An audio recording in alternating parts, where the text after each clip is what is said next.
अस्मद्गुरुपरमगुरून्यतिवरपूर्णो सयामुनं रामं पद्माक्षणाथषडजित्सेनेशरमारमापतीन् वन्दे वन्दे बृन्दावनचरं वल्लवीजनवल्लभं जयन्ती सम्भवं धाम वैजयन्ती विभूषणं श्रीमान् वेङ्कटनाथार्य कवितार्किकेसरी वेदान्ताचार्य वर्यो मे सन्निधत्तां सदा हृदि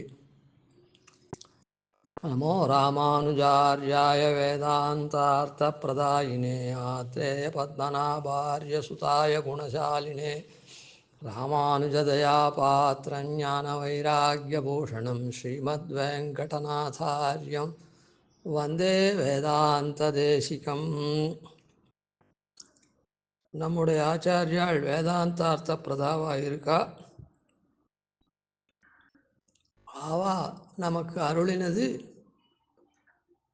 ரொம்ப முக்கியமாக எல்லாருக்கும் ஏழை ஏதலன் கீழ்மகன் என்னாது இறங்கி அருள்றது பஞ்சசம்ஸ்காரம் சமாசேனம் சொல்கிற 5 வியாபாரங்கள் தாபம் புன்றம் நாமம் மந்திரம் யாகம் அப்படின்ற 5ம் பாரசமர்ப்பணமும் பெருமாள் தொடக்கமாக வர ஓராண்டூர் வழியாக வரக்கூடிய சம்பிரதாயம் இது. அதே மாதிரி தான் இந்த பாஷ்யக்காரருடைய சிவாஷ்யக்காரருடைய இதிலேயே இன்னொரு பிரிவாக இருக்கிறவாளும் அதே ஓராண்டூர் வழியாக வர அதே பெரியவாள் தான் சொன்னா அப்படின்னு சொல்ல போகிறா. அதில் ஒன்றும் சந்தேகம் இல்லை. ஆனாலும் இப்போ 2 பிரிவாக இருக்குது. அதில் இந்த பிரிவுக்கு தேசிகன் இருக்கார். அந்த தேசிகன் சாதித்தது பாரசமர்ப்பணம் கட்டாயம் அனுஷ்டித்தே தீரணும் அப்படின்றத இது பண்ணிருக்கார். அதனால் நாம் வந்த வழியில் அதை நாம் எல்லாரும் பண்ணணும். இன்னொரு சாரார் பண்ணலையே, பண்ணவானான்றதுக்கு அவள் சொல்கிற உபபத்திகள்லாம் ரொம்ப நன்னா இருக்குதே அப்படின்லாம் மதிமயங்கக்கூடாது. இந்த விஷயத்தில் நாம் அவளுக்கு தெரியல, அவள் குறையுள்ளவாள், அவள் பரசமர்ப்பணம் பண்ணலை, மோட்சம் இல்லை அவளுக்கு அப்படின்லாம் சொல்லக்கூடாது. நமக்கு அது காரியம் இல்லை. நாம் என்ன பண்ணணும் அப்படின்றது தான் நாம் தெரிஞ்சுக்கணும். மற்றவாளை குறைச்சி பார்க்குறதோ அதுவோ நமக்கு அந்த காரியம் இல்லை. ஆனால் அவள் சொல்கிறத ஏற்றுக்கணுமான்னா அது ஏற்றுக்க வேண்டாம், ஏற்றுக்கக்கூடாது. வேண்டாம் இல்லை, ஏற்றுக்கக்கூடாது. அதுக்கு ஒரு சின்ன உதாரணம் சொல்கிறேன். ஒரு ஆற்றுல 4 பிள்ளைகள் இருக்கா. 4 பிள்ளைகளுக்கும் அப்பா சமமாக சொத்து பிரித்து கொடுக்குறார். ஏதோ ஒவ்வொருத்தருக்கும் ஒவ்வொரு அதிர்ஷ்டவசம் இருக்கிறதுனால ஒருத்தன் ரொம்ப பெரிய பணக்காரனாக இருக்கான். இல்லை படிப்புலேயே கூட வச்சுக்கோங்களேன், எல்லாரையும் தான் காலையெல்லாம் சேர்த்து படிக்க வைக்கிறார். ஒருத்தன் நன்னா படிச்சுட்டு நல்ல வேலையெல்லாம் வந்துடுறது. கம்பெனியிலே அவனுக்கு பெரிய பங்களா கார்லாம் கொடுக்குறா, ப்ரொவைட் பண்ணுறா. அந்த மாதிரிலாம் இருக்கான். ஒருத்தன் ஏதோ சொந்தமாக கார் வாங்கியிருக்கான், வீடு வாங்கியிருக்கான். இன்னொருத்தன் வாடகை வீட்டில் தான் இருக்கான். இப்படி ஒவ்வொருத்தருக்கும் ஒவ்வொரு மாதிரி இருக்குது. இல்லை வீடு வாங்கியிருக்கான், ஃப்ளாட் வாங்கியிருக்கான், அவன்லாம் பங்களாவில் இருக்கான். இப்படி இருக்குதுன்னா அந்த ஆற்றுல வர மாட்டு பொண்ணுகள் இருக்காளே, அவளுக்கு என்னென்ன உண்டோ அவனுடைய பதி என்ன மாதிரி சம்பாதிக்கிறானோ அதுக்கு தகுந்தபடி சந்தோஷமாக குடும்பத்தை நடத்தி எல்லாரும் ஒரு கால விசேஷம்னா அந்த ஆற்றுல எல்லாரும் ஒன்று கூடி, நீ வசதியாக இருக்க நான் மட்டமாக இருக்கேன் அப்படின்றதெல்லாம் இது பண்ணாதே, எல்லாரும் ஒன்று கூடி இருக்கா. அதுக்காக வசதியாக இருக்குவா, ஐயோ அவள் வாடகை டாக்ஸி வச்சுட்டு வராளே, நாம் அவள் எதிர்க்க காரில் போகக்கூடாது அப்படின்னும் சொல்ல மாட்டா. காரில் வருவாள். அவள் காரில் வர்றாளே, நாம் இந்த மாதிரி பஸ்ஸுலேயும் வாடகை டாக்ஸிலையும் போகிறோமேன்னு இவா அந்த இடத்துக்கு போகாது இருக்கிறது இல்லை. இல்லை அவளை கண்டு பொறாமப்படுறதில்லை. மேல் தட்டில் இருக்கவாளும் கீழே இருக்கவாளை பார்த்து இழிவாக பார்க்குறதில்ல. எல்லோரும் ஒன்றா கலந்து அவ காரியத்தை செவனே நடத்துகிறா. அதுபோல தான் இந்த ஸ்ரீபாஷ்யக்காரர் சித்தாந்தம்னா இதர சித்தாந்திகள் கூட அத்வைதி இத்தியாதிகள்லாம் கூட நாம் தூஷிக்கிறதுக்கோ அவளை ஏளனமாக எள்ளி நகையாடுறதுக்கோ அதுக்கெல்லாம் நமக்கு இது இல்லை. ஒன்றான கிரந்தகர்த்தாக்கள் எல்லாமே கூட அவளுடைய விஷயத்தில் இவ்வளோ தோஷம் இருக்குதுன்னு தான் சொன்னாலே தவிர என்ன அவள் விஷயத்தை பராமர்சனம் பண்ணால் அது சொன்னால் மந்த சோத்தியம் அது இது அப்படின்னு சொன்னாலே தவிர வியக்தி தூஷணமெல்லாம் இல்லை. என்ன அப்படியே இருந்தாலும் அவள்லாம் பரமத்தை நிரசனம் பண்ணுறவா பரகாலன் பராங்குஷன்லாம் திருநாமம் இருக்குது, ஆழ்வாக இருக்கலாம், அதெல்லாம் அவளுக்கு தகும். நமக்கு அப்படி இல்லை. தொண்டோடிப்புடி ஆழ்வார் கூட என்ன சொன்னார், இதராளை பற்றி சொல்லச்சே, நமக்குள்ளேயே ஸ்ரீபாஷிகாருடைய சம்பந்திகளை பற்றி சொல்லச்சே சொல்லலை.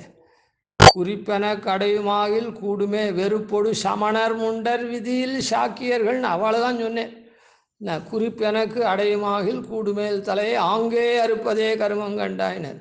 அது குறிப்பு இருந்தால் தான் அது அப்படின்னு. அதனால் அது இல்லைன்னு அர்த்தம், அதெல்லாம் நாம் பண்ணக்கூடாது. அதனால் வெறுக்கிறதுன்றது வைஷ்ணவனுடைய குணமே கிடையாது. ஏளனம் பண்ணுறதுன்றதும் வைஷ்ணவனுடைய குணம் கிடையாது. வெறுக்கிறது ஒதுங்கி போகலாம், ஒதுங்கி போகலாமே தவிர வெறுக்கிறதோ இதுவோ வைஷ்ணவனுடைய தன்மையே கிடையாது.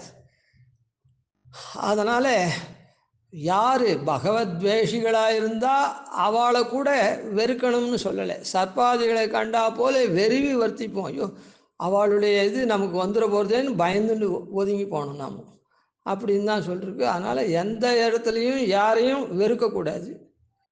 வெறுக்கலை நான் ஏளனம் தான் பண்ணுவேன். ஏளனம் பண்ணுறது அவ்வளோ இழப்பம். வைஷ்ணவன் வெறுத்துட கூட வெறுத்துடலாம் ஒருத்தரை, ஆனால் ஏளனம் பண்ணக்கூடாது. எள்ளி நகையாடுறதுன்றது அது ரொம்ப ரொம்ப ரொம்ப நீச்சமான குணம். அதெல்லாம் அதெல்லாம் எதுவுமே பண்ணக்கூடாது.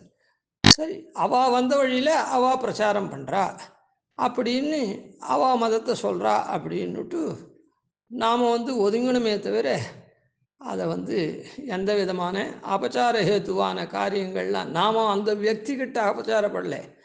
எல்லா வியக்தி உள்ளேயும் பெருமாள் தான் இருக்கான்.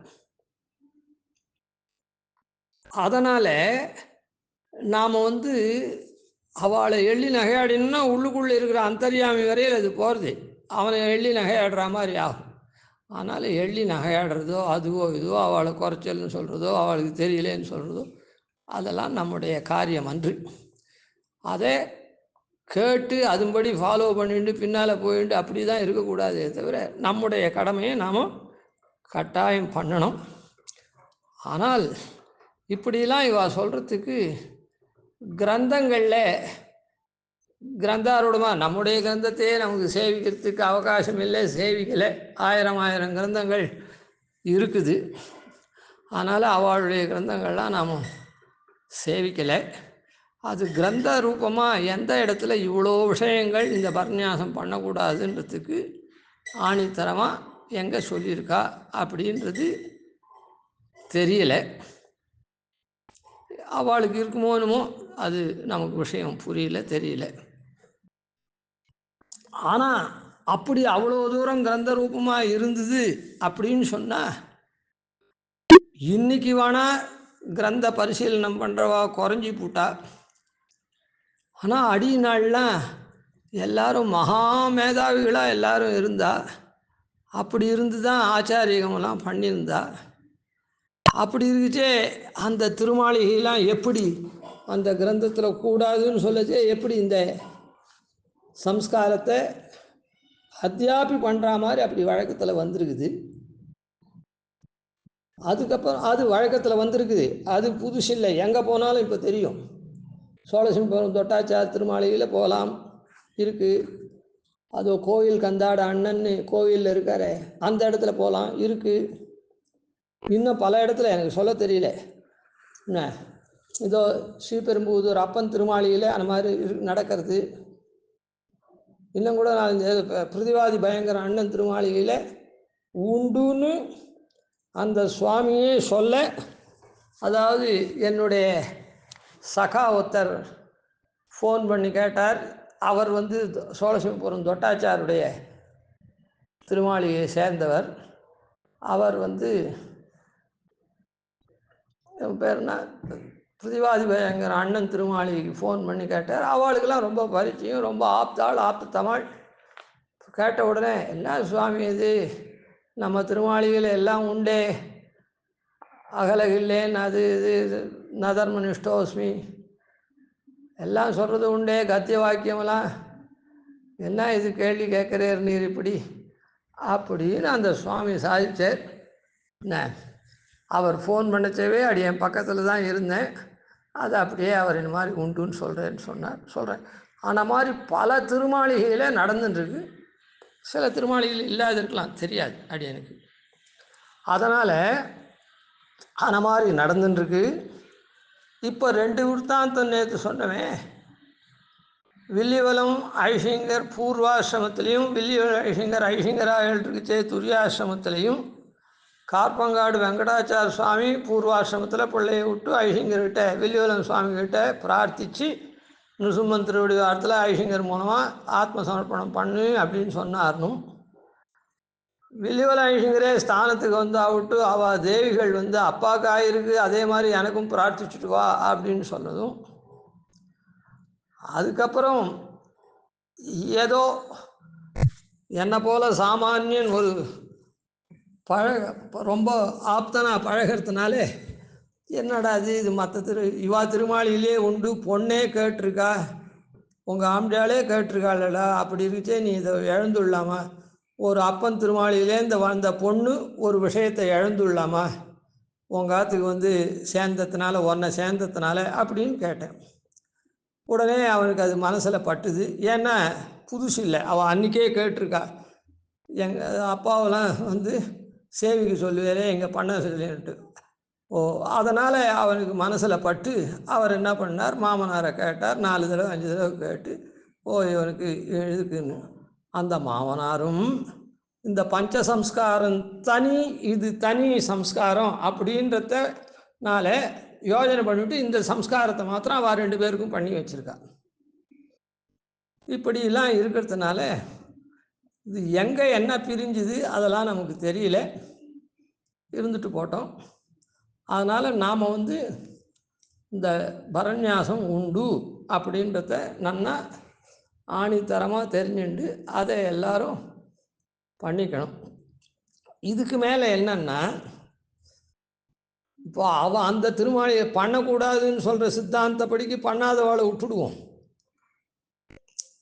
பண்ணுறவாள் இடத்துல வரைச்சே நமக்கும் அவளுக்கும் என்ன வாசி அப்படின்னு சொன்னால், அவள் ஒன்றாவே பண்ணி வச்சுட்றா. இப்போ மடத்தில் எல்லா இடத்துலையும் கூட சமாசியான கையோடவே பரநியாசம் உடனே பண்ணி வைக்கிறதும் உண்டு, இல்லைன்னு சொல்ல. பரநியாசம் எப்போ வேணாலும் பண்ணி வைப்பா, அதனால் அந்த ரீதியில் அந்த மாதிரி பண்ணுறது உண்டு. இல்லைன்னா காலக்ஷேபாதிகள் எதனா கொஞ்சம் பண்ணிட்டு விட்டு அப்புறம் பண்ணிக்கிறதும் உண்டு. காலக்ஷேபம் பண்ணுறேன்னு நினச்சிட்டு இருக்காங்க, அப்படி போனாக்கா அப்புறம் பண்ணிக்காதே இருந்துட்டாலும் அப்புறம் பரசமர்ப்பணத்தை மாத்திரம் பண்ணிக்கிறது உண்டு. அதுக்குள்ளேயும் நித்தியம் அந்த மந்திரத்தையாவது ஒரு 10 தடவை ஜபிப்பானோ இல்லை, அந்த மாதிரி இருக்கட்டும்.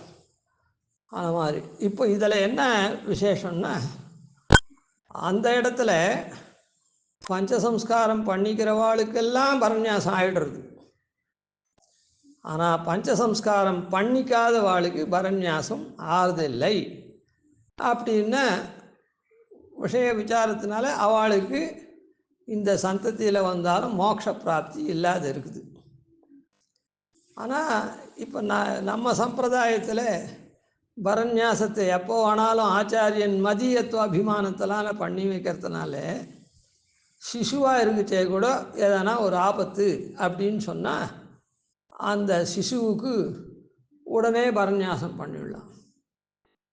அந்த சிசு அதுக்கப்புறம் எத்தனையோ குழந்தைகளுக்கு ரொம்ப ஆபத்தில் இருக்குது, குழந்தை பிழைக்காது அப்படின்றவெல்லாம் தகவல் தெரிவித்து பரநியாசத்தை பண்ணிட்டு அது நன்னா தேறிடுறது. அந்த மாதிரி எத்தனையோ நடந்துருக்குது. சரி, இல்லை அப்படியே அது காலம் அதுக்கு முடிஞ்சு போச்சுன்னா கூட அதுக்கு மோட்ச உபாயம் ஆயிடுச்சு. அதனால் மோட்சம் சித்தம். அதாவது இந்த சம்பிரதாய படிக்கு, எல்லா சம்பிரதாய படிக்கும் தானே சொல்ல முடியும், அவவா படிக்க அவளுக்கு சித்தம்னு. அதனால் மோட்சம் சித்தம். ஆனால் இப்போது அந்த சம்பிரதாயத்தில் இந்த மாதிரி தனியாக பண்ணாதனால அந்த சமாஷணம் யார் பஞ்சசம்ஸ்காரம் யார் பண்ணிக்கிறாளோ அவளுக்கு தான் அந்த பிராப்தி இருக்குது, இல்லைன்னா மற்றவாளுக்கு இல்லை. ஆனால் இங்கே அப்படி இல்லை, என்றைக்கு வேணாலும் பண்ணிக்கலான்னு இருக்கிறதுனால அது இவாளுக்கு அந்த மோட்ச உபாயத்தை, அதாவது பஞ்சசம்ஸ்காரத்துக்கு முன்னையோ குழந்தையா இருச்சோ பெரியவாளாக இருச்சோ எப்போ ஒரு சமயம் அது தனியாக நடக்கிறதுனால எல்லாருக்கும் இது கிடைக்கக்கூடிய பிராப்தம் இருக்குது. அதுக்கு உண்டான ஒரு வழிமுறை இருக்குது. அந்த இடத்துல அந்த வழிமுறை இல்லை. பஞ்சசம்ஸ்காரம் என்றைக்கு பண்ணிக்கிறாளோ உபநயனம் ஆகி அதுக்கப்புறம் பண்ணிக்கிறது, ஸ்திரீகளுக்கு கல்யாணம் ஆகி பண்ணிக்கிறது, அது பர்யந்தம் ஏதாவது ஆச்சு அப்படின்னு சொன்னால் அதுக்குள்ளே எதனா ஆச்சுன்னா அதெல்லாம் நஷ்டமாக போயிடும். இந்த இடத்துல பண்ணிக்காதே விட்டு வேடிக்கை பார்த்துட்டு நஷ்டமாக போகிறதுன்னு அப்படி கேட்கக்கூடாது. அதனால் இந்த இடத்துல அந்த மாதிரி ஆத்மாவுக்கு நஷ்டம் இல்லாத ஆபத்துன்னு சொன்னால் உடனே பண்ணிக்கலாம். ஆச்சாரியனை பிரார்த்தித்தா அவர் பண்ணி வைப்பார். அது இந்த சம்பிரதாயத்து வழியில் போகிறதுல ஏற்றம். அதோடு கூட விஷயத்தை தெரிஞ்சுண்டு அனுபவபூர்வமாக பண்ணுறதுக்கும் ஒரு இது இருக்குது. அங்கே மொத்தமே தெரியாமையே தான் பண்ணிக்கக்கூடிய சன்னிவேசம். கேவலம் ஆச்சாரியன், இங்கேயும் ஆச்சாரியன் தான் பண்ணி வைக்கிறார். ஆனால் இவன் காலக்ஷேபம் பண்ணி விஷயத்தெல்லாம் தெரிஞ்சுட்டு ஆச்சாரியனை பிரார்த்தித்து வளவுரை தந்தவன் அருளே மன்னிய மாதவத்தோர்க்கும் காலக்ஷேபம்லாம் சொன்ன ஆச்சாரியனிடத்தில் சித்த தேவரே இந்த உபாயத்தை அனுஷ்டிச்சு வைக்கணும் அப்படின்னு பிரார்த்திக்கிறான். இந்த மாதிரி உபாயத்தினுடைய தன்மை இப்படி இருக்குது. இது ஷடங்க யோகம். அதில் ஒன்று ஞாசம், மீதி 5 அங்கங்கள் அப்படின்னு அதெல்லாம் தெரிஞ்சுண்டு. இப்போ ஒரு உதாரணத்துக்கு சொல்கிறேன். ஒருத்தர் கல்யாணம் பண்ணிக்கிறா அப்படின்னு சொன்னால் இந்த அத்தியனமெல்லாம் பண்ணவன் என்ன பண்ணுறான், கல்யாண மந்திரத்தெல்லாம் ரொம்ப நன்னா வாத்தியரோட பிரகஸ்பதியோடு நன்னா சொல்கிறான். அதெல்லாம் பண்ணிக்காதவன் என்ன பண்ணுறான், வாத்தியர் ஏதோ ஒன்று சொல்கிறார், இவன் ஒன்று சொல்கிறான். ஏன் வாத்தியர் ஏதோ ஒன்று சொல்ல, அவர் ஏதோ ஒன்று சொன்னால் இவன் ஒன்று சொல்கிறான், ஏதோ ஒன்று சொல்கிறான். இல்லை சில பேர் நன்னா சொல்கிறவாளும் இருக்கா. இந்த மாதிரி தாறுமாறாக சொல்கிறது அது இதெல்லாம் இல்லாமல் ரொம்ப சந்தோஷமாக அந்த மந்திரங்கள்லாம் அவன் தெரிஞ்சுட்டுருக்கிறது தான். வாத்தியார் ஆரம்பித்த உடனே அவருக்கு துல்லியமாக வேகமாக சொல்லி நன்னா பட்டுத்துமாக அந்த கர்மாவை பண்ணி முடிக்கிறான். அதுபோல் அந்த அனுபவம் அதனுடைய தொடர்ச்சியில் துவயார்த்த அனுசந்தானமும் அவனுக்கு அப்படியே தொடர்ச்சியாக சித்திக்கிறது. அதனால் அந்த லாபங்கள்லாம் இங்கே உண்டு. அந்த சம்பிரதாயத்தில் பண்ணிக்கூடாதுன்னு சொல்லி பண்ணிக்காது இருக்கவாளை பற்றி சொல்லலை. பண்ணி வைக்கிற திருமாளியில் இருக்கக்கூடிய சிஷ்யர்களுக்கெல்லாம் பரநியாச பிராப்தி இருக்குது. ஆனால் அந்த சிஷ்ய வர்க்கங்களில் சிசுக்களாக, அதாவது உபநயனத்துக்கு முன்னையும் கல்யாணத்துக்கு முன்னையும் காலம் முடிஞ்சு போகிறதுன்னா அவளுக்கெல்லாம் அந்த பரமபத பிராப்திக்கு வழி இல்லாதையே போகிறது. இப்படி வைஷ்ணவ குலத்தில் பிறந்து அதை இழக்கிற மாதிரி ஆறுது. அதில் ஆஸ்போட்டயந்தி பிதரஹா பிரநிருத்தியந்தி பிதாமஹா வைஷ்ணவோன குலே ஜாதா சனசந்தாரிஷ்யத்தின்னு பிதாமகெல்லாம் கொண்டாடுறா. நம்ம குலத்தில் ஒரு வைஷ்ணவன் பிறந்துட்டான்னுட்டு பிறக்கிற சமயத்தில். ஆனால் அவனுக்கு அல்பாயசா இந்த மாதிரி உபநயனத்துக்கு முன்னே அவன் மறிச்சுட்டான்னா அங்கே பண்ணுறதுக்கு வழி இல்லாத அந்த வைஷ்ணவத்தை அவன் இழந்துடுறான். வைஷ்ணவன்றது பஞ்சசம்ஸ்காரம் பண்ணாதான் வைஷ்ணவன் இல்லை. இந்த ஆத்மாவையே சமர்ப்பிச்சுட்டா அப்புறம் வேறு என்ன இருக்குது, அது எம்பெருமானுடைய சொத்துன்னு ஆயிடுத்து. அதனால் அதுவும் வைஷ்ணவன் தான். அந்த மாதிரி இருக்குது. அதனால் நாமும் மற்றவர்களே எதையும் சொல்ல வேண்டாம். நம்முடைய வழியில் நம்ம வேறு ஒன்றுமே பண்ண வேணாம். நம்ம பெரியவா சொல்கிறா நாம் அதன்படி பண்ணுவோம் அப்படின்னு சொல்லிவிட்டு அதை நிசந்தேகமாக பண்ணி எல்லாரும் உய்யணும். கவிதார்க்கிக சிம்ஹாய கல்யாண குணசாலினே ஸ்ரீமதே வெங்கடேஷாய வேதாந்த குரவே நமः. ஆதிவன் ஷடகோபாதீன் यतिवर्यान् भजे निशं श्रीरङ्गपूर्वशरदित्यधीशानपदाश्रयं श्रीवत्सवंसलकं वन्दे श्रीकृष्णदेशिकम्